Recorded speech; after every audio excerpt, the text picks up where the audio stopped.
はいどうも、ホルモン島田チャンネルのぶっちゃ島田です。ワタミ、魚民、ドマドマ、庄屋に磯丸水産。日本の居酒屋チェーンといえば、皆さんはどこが好きですか？その中でも人気の高いお店といえば、鳥貴族じゃないでしょうか。今回はみんな大好き鳥貴族に行ってみます。久しぶりなので楽しみです。それでは早速行ってみましょう。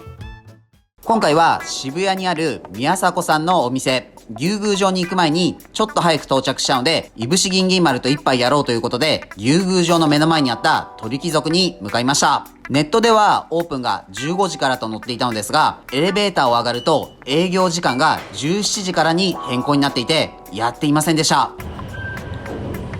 うわ、やばい。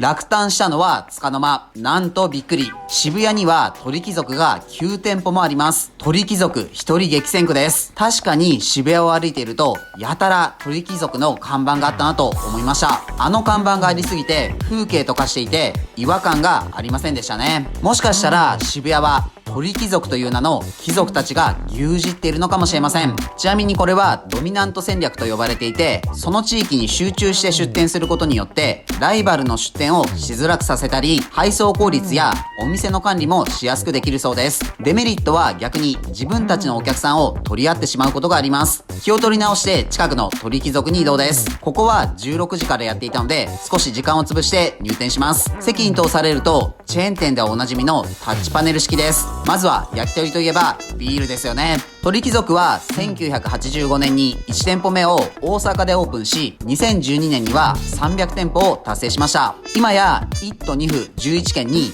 600店舗以上展開している全品税抜き298円の居酒屋系焼き鳥チェーン店です。ちなみに我が群馬帝国には鳥貴族はいません。後で知ったのですが、4月28日から税抜き319円に値上げしたそうです。滑り込みセーフで得した気分になりました。創業者の大倉忠さんは、あの関ジャニ∞の大倉忠義さんの父だそうです。そうこうしているうちに最初に注文したホルモンネギ盛りが来ました。それではいただきます。ポン酢とネギがあれば大抵のものは美味しくなります。ホルモンに臭みはなく、ビールには最適です。暖かくなってきて少し酸味のあるものとかさっぱりしたものが欲しくなりますよね。気づいた方もいるかと思いますが、鳥貴族にはお通しがありません。お通しや席代なども同価格なら自分で選べた方がいいですよね。これで500円みたいなお通しが出てくるとテンション下がりますよね。続いて春の期間限定メニューからフライドチキンピカタ4種のタルタルです。このタルタルソースの色が違うの分かりますか？いぶりがっこ、しば漬け、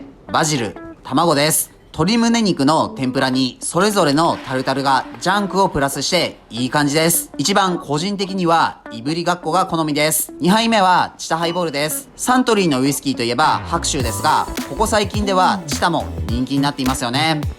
チタはハイボールがうまいです。と気づくと続々と注文したものが運ばれてきました。テーブルいっぱいに広がる光景はまさに貴族。気持ちいいです。これが焼き鳥の桃貴族焼きです。焼き鳥といったらネギマはマストですよね。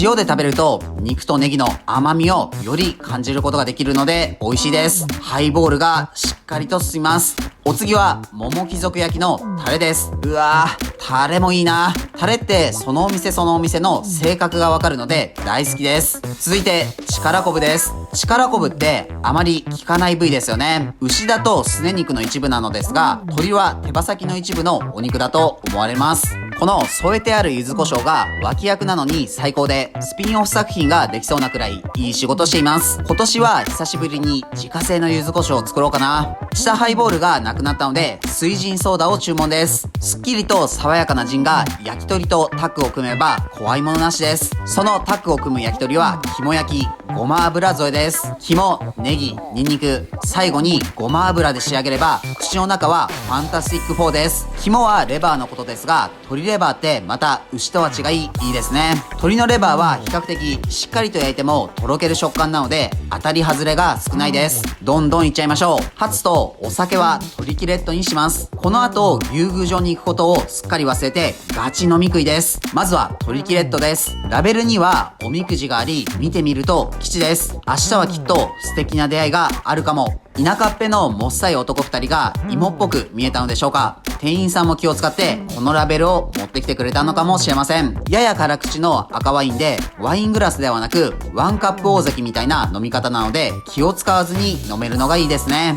まずはせせりから程よく乗った油とガーリックの香りが食欲を増してくれます。そしてハツです。ハツ独特の弾力のある噛み応えが好きです。こちらもガーリックで味付けされているのでお酒が進みます。そろそろ牛宮状の時間なので締めに移っていきます。鶏釜飯です。鶏ガラの旨味がふっくらとしたご飯に染み込んでいてとても美味しいです。こういうパターンで焼き鳥屋さんが出す締めの親子丼とか鶏白湯ラーメンとかって間違いなく美味しいですよね。それだけ食べに来てもいいぐらいです。いぶし銀丸に時間なんでもう行きますよと言われたのですが、ブッチャーの乙女心がダダをこねます。カタナーラアイスを注文です。これは硬い。カタナーラです。濃厚なプリンで至福のひとときです。と、かなり堪能してしまいました。鳥貴族は仕込みなどをすべてお店でしていて、食材も基本的に国産を使っているので、納得の安心できる味でした。企業努力の凄さを改めて感じました。今は税抜き319円に値上がりしましたが、まだまだ許容範囲内です。また来たいなと思います。今日も美味しかったです。